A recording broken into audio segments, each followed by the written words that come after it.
Me personally, I think some of the luster of hip hop has been lost because you could meet H-Rap the MC. I can send you some of my stuff. You can send me some of your stuff, and we're not in the studio. I think one of the reasons you and Ace's projects are so dope is because maybe I'm wrong, but you guys are in the same room. The creative juices are flowing. It's happening right then and there. I think that's is what is missing. To that, you say what?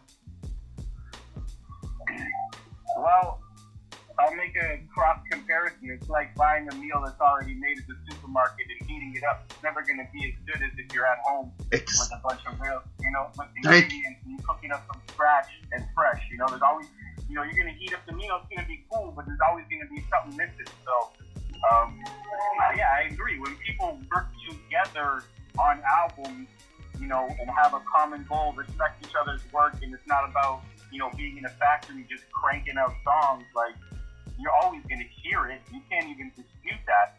Anytime people lock in, producers and MCs lock in together in the studio and work or, collaborate in the, in the real essence of that word, you're going to feel it. You're going to feel the difference and hear the difference.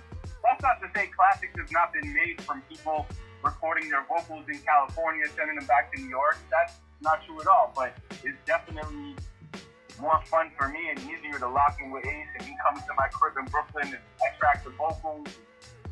We do everything together. Right. There's a vibe, so. Yeah, because I think that's what's missing. We keep asking, hey man, why isn't hip hop the same? And I think I truly believe that's the missing link.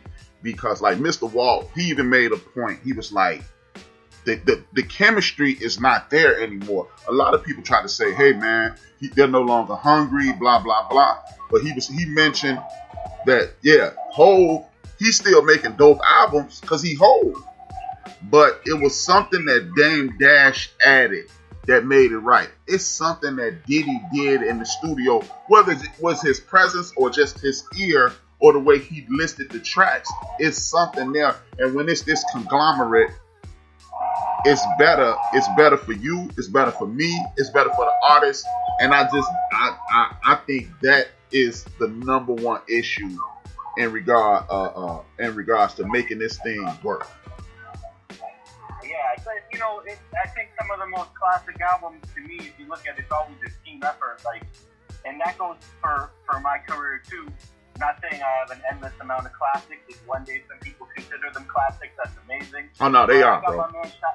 I got my man Shiloh, who taught me how to make beats, and he's involved in every album I produce. We work on everything together. It's more like a team. He's part of a production crew with DJ Spears called the Drum Majors, the three of us. But Shiloh is always involved in terms of helping me tighten things up and picking beats for artists. And he's been there from day one, and like, if he wasn't there, I really think that the shit wouldn't be as dope. Just like Dr. Dre got a team, or just like how Nas had an A&R team that helped him make Illmatic and be like, yo, Large, Primo, P, Q-Tip. Like, sometimes those things have extreme value, and make a difference in the music. So yeah, man, you gotta drop the egos for the bigger cause. Sometimes doing it by yourself is cool, but chiming in and working with a crew on a goal together is the dopest feeling. Exactly, and that was somebody else he used.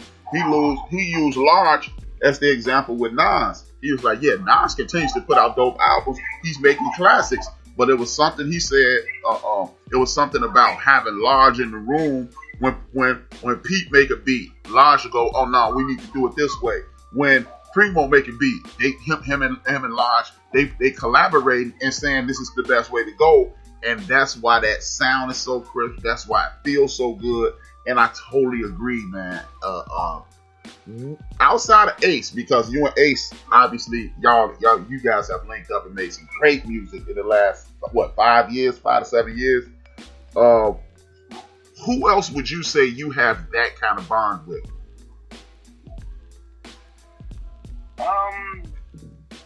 There's a few people. I mean, my man Torre, me and him go way back to the Double Barrel album, and we have great chemistry in the lab. Another MC that I feel like I got great chemistry with this Pharaoh Monch. Like, me and him have done a lot of work, and you know, it's a blessing to work with him. You know, I've done joints for his album. We just released a song about 6 months ago with Styles P called "Same Shit, Different Toilet." It came out real crazy. But me and him always lock in, and yeah.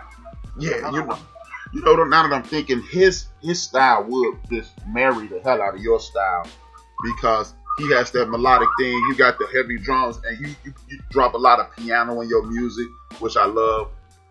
Yeah, man, that's gonna be insane. That's gonna be insane. Is there anybody that you would like to work with? Yeah, there's a lot of people. I would love to do some work with Ghostface and Raekwon.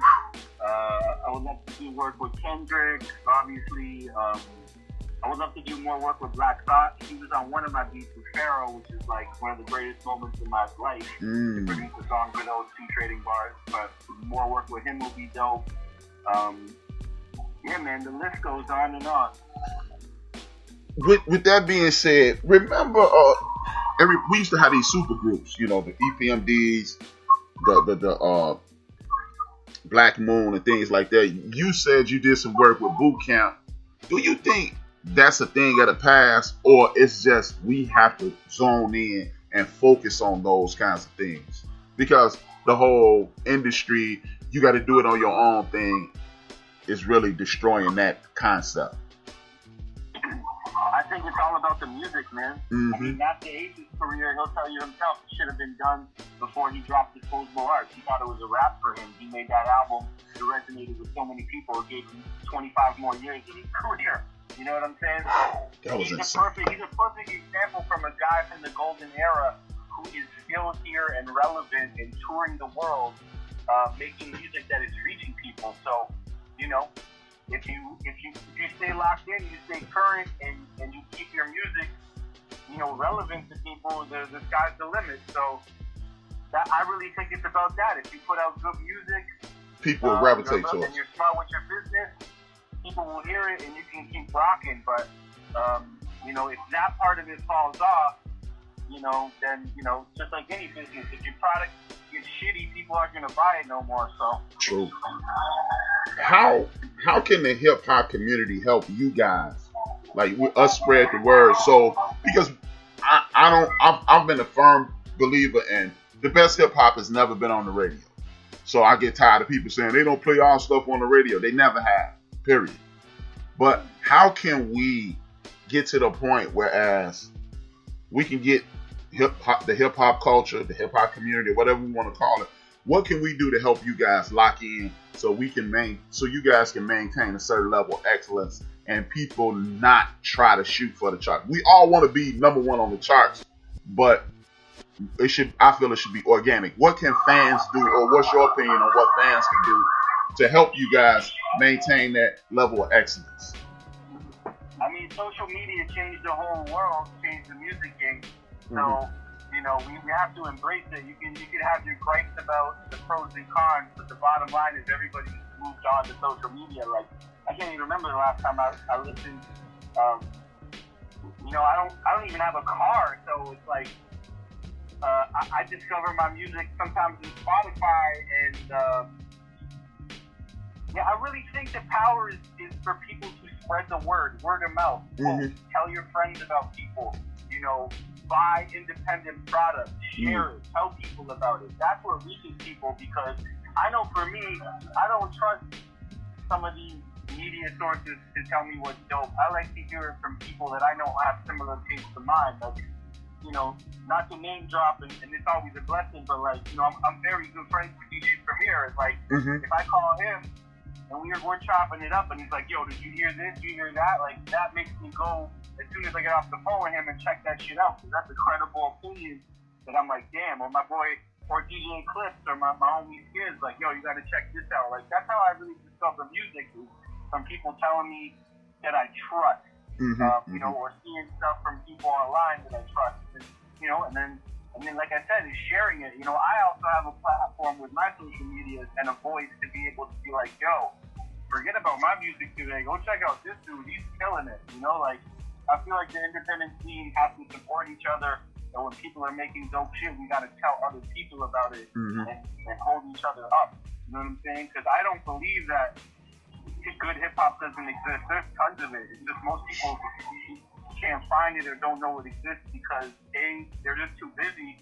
You know, it's not like once you have kids, you're not going to the record store every Tuesday. You know? No. It's different now, so we gotta put it on the phones and the computers for people to see it and click on it, you know? Mm-hmm. Definitely. What's your platform so I can put it in my chat room and I can subscribe myself, because that's exactly what I'm trying to build here. I'm trying to become a source, because I'm tired of people, you know, like I hate to say anything disparaging about anybody, but when Ray Benzino took over the Source, that was the end of credible journalism about hip hop, if you ask me. I know you're not saying that, but if you ask me, because like you said, I was that dude every Tuesday at the record store. Sometimes I was borrowing without permission. Most times I was borrowing without permission. But other days I was purchasing as well. But it was nothing to go see the hip hop quotable, the up and coming stars. And now we don't have that. What's the name of your platform? So I put it in my chat room and subscribe myself. My Instagram is Marco Polo Beats. My Twitter is Marco Polo Beats. Oh, okay. My Facebook Marco Polo PA. My website for all aspiring producers is really dope because I sell all my drum kits. I've got like 7 volumes of drum kits that have really helped a lot of people and reached a lot of good people. MarcoPoloBeats.com. But yeah, I got a whole YouTube show called MP on the MP, which I break down really technical, nerdy stuff about production. I got like a full season on my YouTube channel now. I got a lot of content out there for different things. So yeah, man, those are all my main social networks. You know, the word of mouth is always important, man. People love sharing good music and learning about good music, and I think if more people did that, we'd have more power than any media out there, you know? And that's why I keep reaching out to people who I consider like-minded. I only reach out to people who I like. I mean, I'm quite sure if I tried hard enough, I could get some of the pop guys to come on and talk to me.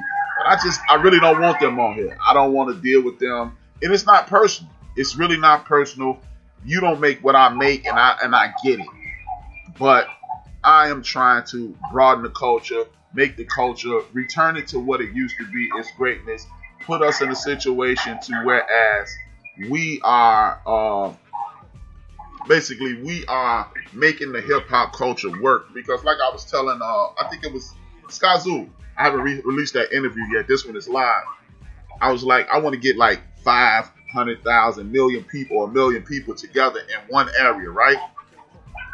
And like you said, because Marco Polo is a credible source, if DJ Premier is a credible source, we can just put we can put the information out to the public, and at that point, we can get the same amount of spins as the pop guys without the nonsense, without having this, because you're uncompromisable. Primo's uncompromisable. Lost Professor, you can't compromise these guys, yourself, myself. And then we can move the culture forward without payola and things of that nature. It's just dope music, dope beats, dope rhymes, and good people.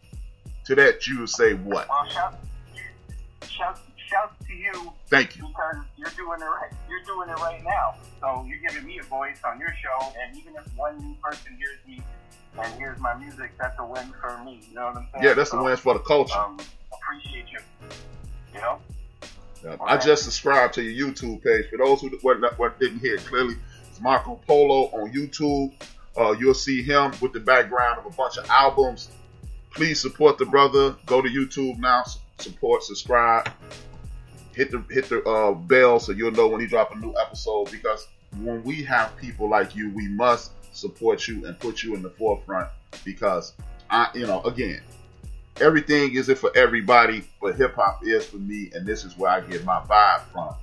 With that being said, you definitely have an East Coast sound. Anybody on the West Coast you would like to work with, or is it anybody that we should be listening to? Like you said, can you let us know who to check out on the West Coast or East Coast for that matter? I'm sorry, can you it cut out again? I don't know if it's my signal.